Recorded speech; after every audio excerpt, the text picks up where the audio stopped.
बिस्मिल्लाहिर्रहमानिर्रहीम। अस्सलाम वालेकुम। हम आज फिर आपकी खिदमत में हाज़िर हुए हैं और as usual professor doctor Liaquat Ali हमारे साथ मौजूद हैं। आज को आपको पता है जैसा कि हमारे मुल्क में बहुत बारिशें हो रही हैं और कराची में भी हो रही हैं, तो यूँ तो ये हमारे लिए बाइस रहमत हैं, लेकिन कभी कभी बाइस ज़हमत भी बन जाती हैं। तो हम आज डॉक्टर साहब से मालूम करेंगे कि इनके असरात हमारी सेहत पे क्या होते हैं। डॉक्टर साहब, आप हमें बताएंगे? जी शुक्रिया। बिस्मिल्लाहिर्रहमानिर्रहीम। अस्सलाम वालेकुम। ये बड़ा अहम सवाल है क्योंकि ये बारिशें इस वक्त भी हो रही हैं और कल तक काफ़ी तेज़ बारिशें हुई हैं। तो कहने का मतलब ये है कि बारिश जब बहुत ज़्यादा हैवी रेन होता है, जिसको मूसलाधार बारिश हम कहते हैं, तो इसकी वजह से बहुत सारे असरात होते हैं। कुछ इमीडिएट कहलाते हैं, कुछ चंद दिनों में होते हैं, कुछ हफ्तों के बाद होते हैं। तो हम इसी तरतीब से आगे चलते हैं। जो फौरी तौर पे होते हैं, जब बारिश तेज़ हो रही होती है तो अब देखिए उसमें 3-4 चीज़ें होती हैं। बिजली के तार, बिजली का ब्रेकडाउन, तार गिर जाते हैं। हैवी रेन पड़ रहा होता है, तेज़ आंधी चल रही होती है, साइन बोर्ड वगैरह गिरते हैं, बच्चे लोग बाहर निकलते हैं, इलेक्ट्रिक शॉक हो सकता है, उनकी वजह से बच्चों की डेथ हो जाती है। फिर बच्चे डूब सकते हैं गटर में और जो दूसरे पानी होता है उसके अंदर, क्योंकि बच्चों को ना कुछ पता नहीं चल रहा होता कहाँ कितना गहरा पानी है। फिर ये जो साइन बोर्ड, छतें गिरती हैं, चादरें उड़ के जाकर लगती हैं, इनसे जो ट्रैवल लोग कर रहे होते हैं उनको इंजरीज हो जाती हैं, उनकी अमवात हो जाती हैं। ये तो हैं जो इनडायरेक्ट इफ़ेक्ट हैं बारिश के। अब मैं आता हूँ बारिश के बराह रास्त बुरे असरात के ऊपर फौरी तौर पे। अब ये देखिए हमारा जो सीवेज सिस्टम है और जो रेन वाटर पानी होता है ये मिल जाता है, गटर उबल रहे होते हैं, नदियाँ ओवरफ्लो हो रही होती हैं। तो उसकी वजह से क्या होता है कि ये गंदा पानी जब हम उसमें जाते हैं, नहाते हैं, स्विमिंग पूल समझ रहे होते हैं, तो वो हमारे जिस्म से लगता है, हमारी आंखों में जाता है, नाक कान गले में जाता है, पेट में जाता है, चमड़ी पे लगने की वजह से, स्किन पे लगने की वजह से स्किन की बीमारियाँ, एलर्जीज, फोड़े, फुंसियाँ, बॉइल्स हो जाते हैं, आँखों में कंजक्टिवाइटिस, नज़ला, ज़ुकाम, खांसी, गले में, सांस में, नाली में जाने से, और बुखार, नमूनिया, फिर पेट में जाने से गैस्ट्रो, दस्त, उल्टियाँ, शदीद दस्त, उल्टियाँ, कॉलरा है जैसे, या इसी तरह की और बीमारियां जो होती हैं वो हो जाती हैं और वो उनके बड़े बहुत ही ज़्यादा उससे लोगों की सेहत मुतासिर होती है। डॉक्टर साहब, ये जो सारी आपने बीमारियां बताई हैं, इनकी वजूहात क्या हैं? मैं इनकी वजूहात पे जाने से पहले कुछ बीमारियां आपको और बताना चाहता हूँ। जब ये पानी ड्रेन नहीं होता, कुछ दिन के लिए वहाँ खड़ा रहता है, तो और बीमारियाँ जैसे कि मक्खी की ग्रोथ हो गई, मच्छर की ग्रोथ हो गई। अब ये मक्खी की ग्रोथ की वजह से और सीवेज पानी और डर्टी पानी पीने की वजह से टाइफाइड हो सकता है। मच्छर की ग्रोथ की वजह से malaria, dengue fever, dengue haemorrhagic fever हो सकता है। ये बड़ी ख़तरनाक बीमारियां हैं। अब एक तरफ तो आपने गैस्ट्रो हो गया, उल्टियाँ दस्त हो गई, खांसी नज़ला हो गया, टाइफाइड हो गया, मलेरिया हो गया, और एक और बीमारी है जो चूहों की वजह से होती है, जिसको हम लेप्टोस्पायरोसिस कहते हैं। जो उनका यूरिन होता है वो सीवेज वाटर में या बारिश के पानी में जमा हो जाए और वो हमारे म्यूकस मेम्ब्रेन और स्किन पर लगे तो लेप्टोस्पायरोसिस, उसमें लेप्टोस्पायरोसिस क्या होती है, जॉन्डिस हो जाता है, और खांसी, नज़ला, ज़ुकाम, बुखार, इवन गर्दन तोड़ बुखार, नमूनिया भी हो सकता है।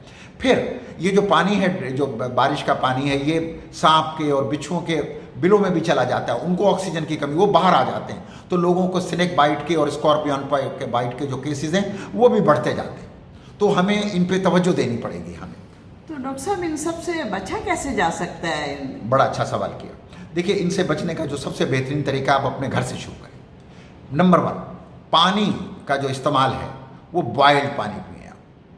बॉयल्ड पानी पिए, नंबर 1। नंबर 2, बॉयल्ड पानी नहीं कर सकते तो क्लोरीन डाल के और फिल्टर्ड पानी पिए, ये दूसरा बेहतरीन अल्टरनेटिव है। तीसरा, बाज़ार से जो सब्जियां, फ्रूट्स वगैरह आप खरीद कर लाएं, उनको अच्छी तरह धोकर इस्तेमाल करें। घर में हाइजीनिक का बहुत ख्याल रखें, नेट्स, जालियां, मच्छरदानियां इस्तेमाल करें, मास्कुलो रिपेलेंट्स लगाएं, क्योंकि जब ये पानी खड़ा रहता है तो वहाँ मच्छर मक्खी पैदा होते हैं, तो ये घरों में ज़्यादा आएंगे, तो इस पर हमें तवज्जो देनी पड़ेगी। फिर हम अपने घर से बाहर निकलते हैं। अब जनाब, पानी का सबसे पहला तो होता है कि जो फोरकास्ट करने वाले हैं उनको पहले से बताना चाहिए कि बारिश होने वाली है शदीद, तो जो नाले हैं और नदियां हैं उनकी खुदाई करके उनके सीवेज सिस्टम को आप बेहतर करें ताकि पानी फौरी तौर पर ड्रेन आउट हो जाए। पंपिंग मशीन्स हो गई, ये पहले से इंतज़ाम होने चाहिए। हॉस्पिटल में इमरजेंसी अनाउंस होनी चाहिए ताकि, और front line worker, fire fighters, आग लगने के मामला और जितने भी मामला होते हैं वो अगर होते हैं तो उसके बचाव के लिए पहले से सोच रहे हैं। फिर जब बारिश चल रही है या बारिश के बाद हमें उस पानी को निकालना है वहाँ से किसी भी तरह से, ताकि वो पानी जमा ही ना हो। जब पानी जमा नहीं होगा तो ये मक्खी मच्छर का ग्रोथ नहीं होगी, और जब इनकी नहीं होगी तो ये टाइफाइड हो गया, मलेरिया हो गया, डेंगू हो गया, इनसे हमारा बचाव हो जाएगा, हमें बहुत फ़ायदा होगा, बचत हो जाएगी इसकी वजह से हमारी। तो डॉक्टर साहब, ये जो इसका कोई कोरोना से भी कोई ताल्लुक है आजकल के जो हालात हैं इससे? इसका बराह रास्त नहीं, मैं ये कहूँगा, बिल्कुल कैटेगोरिकल कह दूँ कि बारिशों से कोरोना का बढ़ने का कोई नहीं, पानी पीने से कोई कोरोना नहीं बढ़ेगा। हाँ, कोरोना पहले तो मैं बता दूं कि इस वक्त दुनिया में कोरोना की सूरत हाल अब भी अच्छी नहीं है। इस वक्त भी दुनिया में तकरीबन 2 करोड़ लोग कोरोना से मुतासिर हैं, और तकरीबन 7 लाख से ज़्यादा अमवात हो चुकी हैं। इंडिया की मिसाल ले लीजिए, वहाँ तकरीबन 20 लाख से ज़्यादा केसेस हैं और 44,000 डेथ हो चुकी हैं। ब्राज़ील में इससे भी ज़्यादा। पाकिस्तान की सूरत हाल बेहतर है, यहाँ तकरीबन 3.25 लाख केसेस हैं, 6,000 लोगों की अमवात हुई है। लेकिन होगा क्या कि जब लोग घर में बीमार होंगे, उनकी तबीयत बहुत ज़्यादा ख़राब होगी, तो उनको घर से बाहर लेकर निकला जाएगा।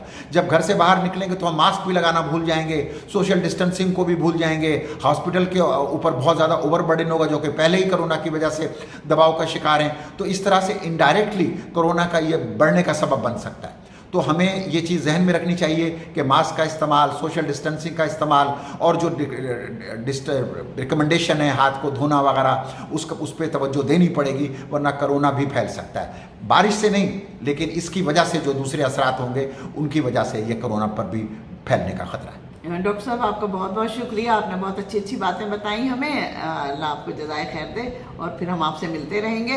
और हम इससे जाने से पहले ये ज़रूर कहेंगे अपने नाजरीन से और सामीन से कि ये हमारे चैनल को medical Khabarnama by doctor Liaquat Ali को सब्सक्राइब भी करें, और साथ ही बेल है, उसको बेल आइकॉन को ज़रूर प्रेस करें, ताकि हमारी अगली वीडियो आप तक बर वक्त पहुँचती रहें। शुक्रिया। मैं इससे पहले कि आप खुदाफिज कहूँ, आप खुश रहें और दूसरों का भी ख्याल रखें, अपने इलाके के लोगों का भी ख्याल रखें, सबका ख्याल रखें। इसी में खुशियाँ हैं, इसी में भलाइयाँ हैं। इंशाअल्लाह फिर अगली वीडियो के साथ आप